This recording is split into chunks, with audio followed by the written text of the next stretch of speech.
Join ForumIAS Academy, trusted by hundreds of toppers, including IAS Rank 1 Shruti Sharma.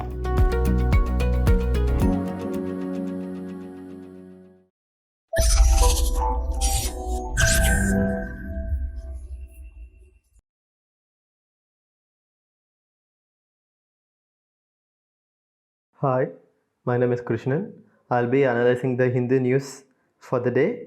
These are the 5 articles we'll be seeing, and towards the end, we'll analyze previous year questions. So let us go to the first topic. This topic is very important both from prelims and mains perspective. So this article is about Office of Registrar General of India. So why Office of Registrar General of India is in news? Because recently it said it cannot tell whether it accepts Métis demand for ST status or not. So this is why this is in news. Registrar General of India, it is telling we will not make our position public. What position they will not make public? Whether Métis can be categorized as scheduled tribes or not. So why did they tell this? Because the Office of Registrar General of India says if we tell the information, if we disclose it to the public, what will happen? It will prejudicially affect the sovereignty of the nation, integrity of the nation, security of the nation, strategic positions of the nation, scientific and economic interest of the state, relation with foreign state, or lead to incitement of an offense. So many things are there with respect to giving ST status to Métis. So how economic interest will be affected, you all know. How strategic interest will be affected, because Manipur is where it is in northeast, bordering with other Southeast Asian countries. It is very close to Myanmar. There are a lot of anti-Indian elements operating from Myanmar still now. So many things are there.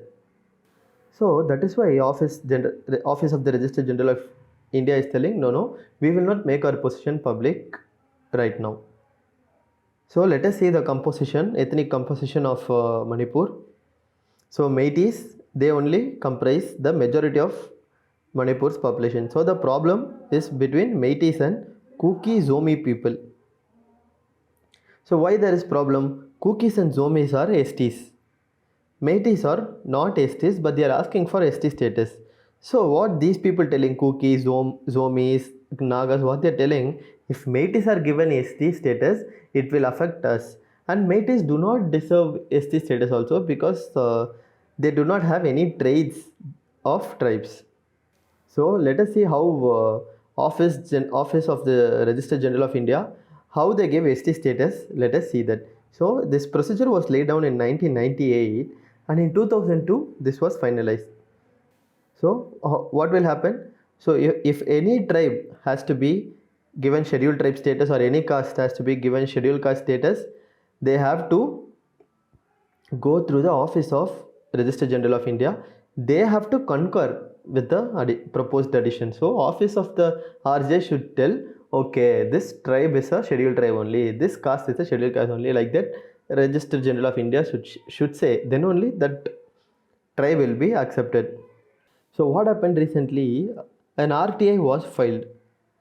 Why was the RTI filed? They asked the Registrar General of India as to what its opinion is with regard to giving SC status for Métis. So what the RTI told, it's a very sensitive matter, and this Registrar General of India is only a part of the process. And the Office of Registrar General of India, he says, we cannot share the information under RTI Act, because in RTI itself there is Section 8. What the Section 8 says, whenever there are certain information that are sought which could lead to conflicts, which could disturb law and order, which could be inimical to the sovereignty of the nation, then the public official shall refrain from giving information. So they invoked clause 8 of the RTI Act. So what is the 8IA? It says the first section exempts information that may affect the sovereignty of India. So that is a valid reason under RTI. What are the other two provisions? There are exemptions. Exemptions given if the information given can endanger a life, if it endangers physical safety. So if these things are there, then exemption for information can be given. So this is what Article 8 of the RTI. So why is the office of RJ becomes very important is whenever a demand for ST status is sought, then office of RJ goes through certain processes. Let's see what are those processes. So first thing, if you're asking for ST status, first what they will do, they'll see these things. So where do you get this? Is this from the constitution? No, these are the criteria given by the Lokur committee. So this they might ask in prelims. So what are the traits that tribe should have for them to be classified as scheduled tribe? First is indications of primitive traits, distinctive culture, geographical isolation, shyness of contact with the community at large, and backwardness. So if a tribe possesses these traits, then they will be given ST status. Then what office of the Registrar General of says, see, even though we play a very pivotal role, the inclusion or the exclusion of a tribe from a scheduled tribe is the sole consumption of the concerned nodal ministry. That is, whatever opinions that they give, it is only for the nodal ministry. That is, they either give it to the National Commission for Scheduled Tribe and the Ministry of Tribal Affairs. The information that they get on a particular tribe is only for the consumption of the ministry. They are telling we do not give this information, not even to state governments we give this information. Like that they are telling. So let us see in which method a tribe becomes a scheduled tribe. So first thing, the state government should add this tribe in the scheduled tribe list. Then it goes to the Union Tribal Affairs Ministry. Then the Tribal Affairs Ministry will send this proposal to the Office of the Registrar General of India for comments. If Office of the Registrar General of India concurs, that is, if they say fine, this community can be added, then what will happen? This will be sent to the National Commission for Scheduled Tribes. So if ORJ says okay, NCST says okay, then what the cabinet will do, then they will do an amendment to the constitution order and they will add the tribe inside the list. Finally, what will happen? The change will finally come into practice. That is, the change will be official when the parliament passes the amendments. That is, in simple majority itself they can pass. Finally parliament should pass the amendment and the president will notify it in the official gazette. So this is the process for a tribe to become a scheduled tribe. So what the Registrar General of India is telling is, it's our opinion is only for the ministry. So for the ministry to come to a conclusion, we give certain information. But what documents analyzed by few journalists, it shows few years back when Paharis of Jammu Kashmir were added to the ST list, what happened was the National Commission for Scheduled Tribal, it based its opinion completely on the information given by the Office of the Registrar General of India. So the opinion of the Registrar General of India is that important. And now they are telling we will not give information. But previous years and all, whenever the Registrar General of India was asked information about the inclusion of certain communities in the SC list, they have given why we gave and what are the criteria that they looked for. So now only they are telling we will not give information. Even earlier, what the Registrar General of India did is, when asked about the opinions of the inclusion of Dalit Christians and Muslims in the SC list, they said they gave their opinions which are now part of court records. So sensitive matters, they have given their opinions under RTI Act. But for Meitei issue alone, they are not giving information. So these all you know. So what is happening in Manipur? Manipur High Court told the Manipur government that Meiteis be included in the ST list of the union government. So once they told this, what happened? Kukis and Nagas opposed it, and this became a conflict between Meiteis and the Kuki Zomi people. So now what has happened? Manipur High Court has constituted a division bench which has two judges, and the order of the High Court was challenged. That is, the judgment that the STs can also be given ST status will be challenged. Who has challenged it? The state government itself has challenged it, and an association of tribal students, they have also challenged it. They are telling no, Meiteis cannot be given ST status. Why they cannot be given ST status is because already we saw, right? They are telling this criteria the Métis do not have.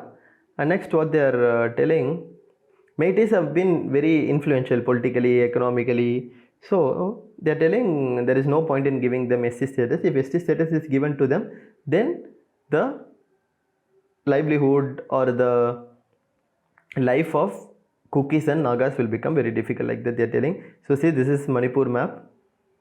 So here Kukis live. They are close to 50% of the population. Métis live in these areas. Métis live in the plains. They are 50% of the population. And Nagas are, that is Kukis are 25% and Nagas are 15%. They live in the hills. So these are the hills. They live in these places. So Métis live in areas that are just 10 to 15% of the geography. Rest of the geography are hills. There only who live, Kukis and Nagas live. So these people are opposing Métis, and that is why the entire problem is. I hope you understood this article. Now let us move on to the next topic. This topic is about Ganga and people who protect it. So who are the people who protect Ganga? They are called Ganga Praharis. So who are Ganga Praharis? They are task force of volunteers. So you will have volunteers standing near the Ganga and tell people not to do like this, not to do like this, do not pollute the river, like that they'll tell. So how they were formed? They were formed by the National Mission for Clean Ganga. So under who, how did this idea come about? Wildlife Institute of India, they did this. Under which program? National Mission for Clean Ganga. So it is part of a scheme, it is part of a program called Namami Gange program. It covers 8.61 billion square kilometer of the entire river basin. So that is amazing, right? So let us see what this Namami Gange is. It aims to clean the river, its ecosystem and the villages around. So you see this entire Ganga basin, this Gangetic plains, it is home to 40% of India's population and 520 million flora and 250 species of fauna are there. So that is amazing, right? So this Namami Ganga is also a part of United Nations top 10 world restoration flagships. So what United Nations did is in December 2022 they said a lot of restoration flagships are going on around the world. This Namami Gange is in top 10 of that. There are a lot of ecosystems that are getting spoiled, that are becoming polluted. Lot of restoration programs are going on. In that, this Namami Gange is very, very important. This is top 10 project in the world, like that they told. So for this project, central government has so far invested $5 billion. So that is a huge amount. Now have a look at the map. See, this is the entire Ganga stretch. It starts from Uttarakhand, as we all know, goes through all this state, and through Bengal it goes to the sea. So that is how important Ganga is. It is it has a lot ecosystem values, like it supports a lot of species, fishes, dolphins, and even the food that we eat, everything is because of Ganga only. So it has got holy and sacred value as well. So right now this task force has become very huge. It has 4,000 volunteers in 100 districts. So right from Uttarakhand to West Bengal, through 100 districts, it has 4,000 volunteers. So what they'll do, they'll check the river protection, they'll tell people not to litter, and if there are any poaching incidents, they will report. What type of poaching will be there? People will poach the Gangetic dolphins. So why will they be poached? Because people believe that dolphin skin's oil is there, no, that will heal wounds quickly. So this is not true, but people believe it, and because of that they poach. So this Ganga Prahari, who came up with this concept? Ruchi Badola, they came up with the concept. They are Dean at Wildlife Institute. So she is the nodal officer of the Biodiversity Conservation and Ganga Rejuvenation Project. So this Ganga prayers are very important because Gangetic dolphin is an endangered species, and there are just 3,600 Gangetic dolphins in the country right now. So it is a national aquatic animal, and just 3,600 of them are left, and they are endangered. So over the course of years, Namami Gange has given certain results. So the project worth rupees 30,000 crores are either in progress or they're complete. So this is the longest integrated river conservation mission. It not only focuses on cleanliness but also looks at Ganga from a comprehensive perspective. So that is a good thing. So the main part of the mission is to have a network of sewage treatment plants. So what is the main problem with Ganga? A lot of sewages come and join the Ganga. So for that, what the government has done, it has laid down a network of sewage treatment plants. So because of this project, what has happened in Uttarakhand, sewage treatment capacity has increased 4 times in the last 6 years. So this project is actually giving some ground level results. So what the Ganga Praharis are doing, they are also ensuring that the no untreated water, sewage or industrial effluents flowed into the river. In return, what the Ganga Praharis are getting, they are given livelihood training. For example, let's say you are a Ganga Prahari, but you are not educated, or you need some means for livelihood training. What they'll do, they will train you in, let's say, a beautician or a plumber or electrician. You can do that work, and you can also be a Ganga Prahari. So this is how Namami Gange is done. So you see, this is the comparison between Namami Gange and previous plan. Now a lot of 20,000 crores is allotted, and 155 sewage treatment projects are there, and main stress is on building crematoriums, because in Ganga itself a lot of people cremate. So now crematoriums are being built, and to avoid open defecation, toilets across villages and towns. And who heads the Namami Gange? It's headed by National Mission for Clean Ganga, and it involves all the basin states. So planning and monitoring they'll do, and a realistic deadline of 10 years. Earlier only 6 years was deadline, now it is 10 years the deadline. So in after Namami Gange, National Ganga River Basin Authority has been abolished. Now National Mission for Clean Ganga will look after this Namami Gange scheme. So this is what this article is about. You should know who Ganga Praharis are and what is National Mission for Clean Ganga and Namami Gange mission. Now let us move on to the next topic. This topic is about an Israeli minister visiting the Al-Aqsa compound. So let us see what it is. So what has happened? Israel's National Security Minister Itamar Ben-Gvir visited the Al-Aqsa Mosque compound. So why is this more significant? Because 3 days back, lots of Jewish nationalists marched through the whole city. What is the whole city? Jerusalem is the whole city. And already Gaza, the ceasefire, but the ceasefire is very fragile. That is, anytime clashes may break out again. What he said? He said, Jerusalem is our soul. The threats of Hamas will not deter us. And he said he went up to the Temple Mount. So what are these things and how it is very significant to Israel and Judaism? We'll see. So this Al-Aqsa Mosque is the third holiest site in Islam, but it is administered by Jordan, because during various wars, few areas Jordan took control, few areas Israel took control. Like that, the Al-Aqsa Mosque is with Jordan.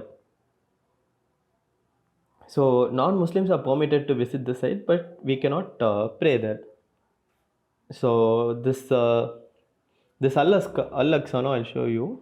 So this is the Al-Aqsa mosque. So here people come to pray. That is, Palestinians come to pray, and for Israeli Jews also this is a very important site.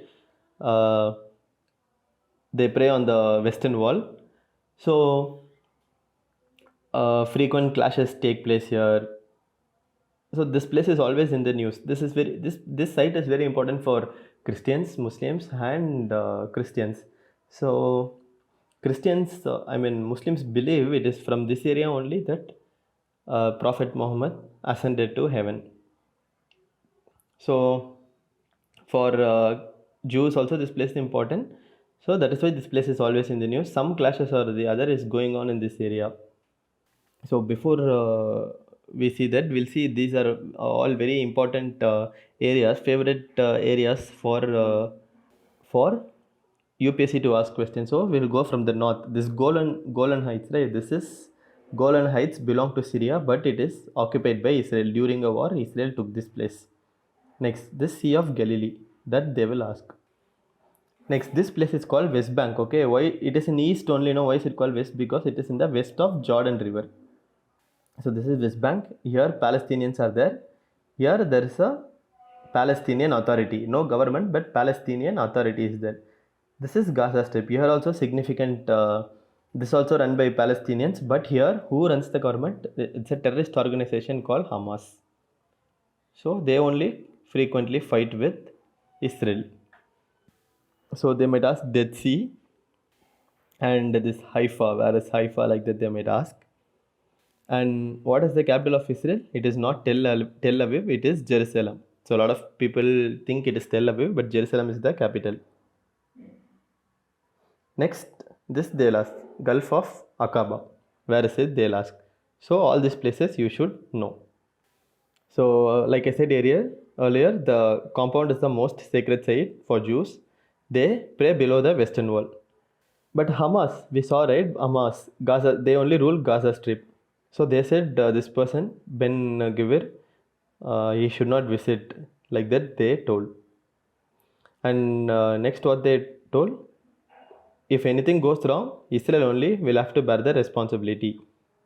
And they're calling them settlers because a lot of Jewish people go and settle in the Palestinian side and they send off the Palestinian people. So they are called settlers. So because of that also there are a lot of problems going on. See, even Jordan has told this is a provocative step. It is dangerous and it will lead to unacceptable escalation. So we knew in this article we got to know what the Al-Aqsa compound is. This is in Jerusalem. That is very important. They might give certain holy shrines and ask in which region it is.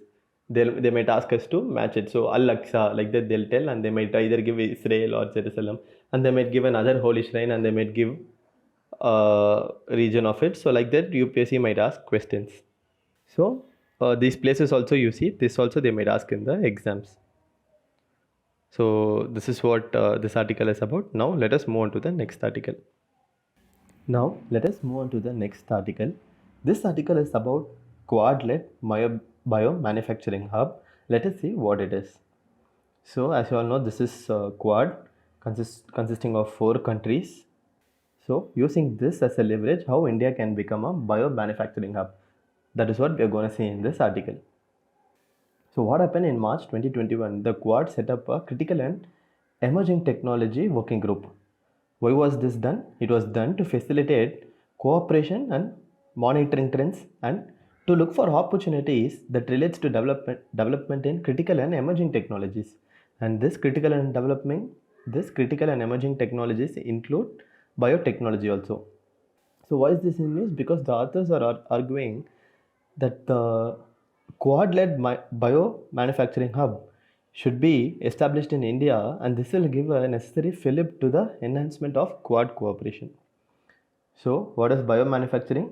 Biomanufacturing is a living system particularly consisting of microorganisms and cell cultures. And with this what will be done? Molecules and materials will be produced and this will be sold on a commercial scale. So this is what biomanufacturing is. What are the examples? Proteins or nucleic acids used in medicines, enzymes used in food industry, and biodegradable plastics. What are the benefits of biomanufacturing? It has the potential to transform the global industrial system. How? 60% of physical inputs to the global economy. Right now, 60% of physical inputs to the global economy can be directly changed into biomanufacturing. So, and investment in biomanufacturing process will lead to technological improvements. And once technology is improved, what will happen? It will lead to reduction of production costs and increase in the availability of biomanufacturing capabilities. And see, these bioreactors are a critical component. So once there are investments, there will be improvement and innovations, and R&D will increase, and this biomanufacturing sector is going to grow leaps and bounds in the coming years. So why they are telling India should lead? Because India is an ideal choice because of its existing infrastructure. Already we have pharmaceutical manufacturing expertise through genetic medicine production, and workforce is also good. We have good skilled workforce, and India is already among the top performers in the world of biomanufacturing. So that is also there, and its share among research publications is also increasing. And most importantly, India has a significant low cost biomanufacturing. So if you want to produce enzymes, reagents, research materials, equipments in India, it will be low cost. So why we are telling low cost means compared to US, it is 33% less for manufacturing cost. So next what we should do, we should strengthen physical infrastructure. So if we do that, uh, we still require capability and capacity, but once we do this, we will definitely become a world leader. So right now, what India is focusing in this area of biomanufacturing, we are planning to increase fermentation capacity to 10 million liters in the next 3 to 5 years. So right now, our focus is on fermentation capacity. So already see China was dominating in the API sector. What is API? Active pharmaceutical ingredient. Using this only, we developed generic medicines. So China was dominating there, but India was able to give competition to China using the production linked incentive scheme, PLI scheme. So using that, what happened? India gave competition to China. So next, what we are telling, the proposed hub in India, what it can do, it can facilitate transfer of technology, it can connect investors, and we can also establish biomanufacturing fund that will be administered through all the 4 countries of Quad. So if they do this, what they can do, they can support India's efforts to China. This is good for the other 3 countries also. Other countries are also looking to reduce their dependence on China. So this will help them also.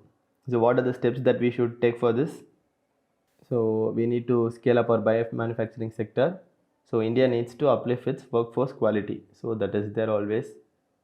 So India can become a leading player and they can help Quad.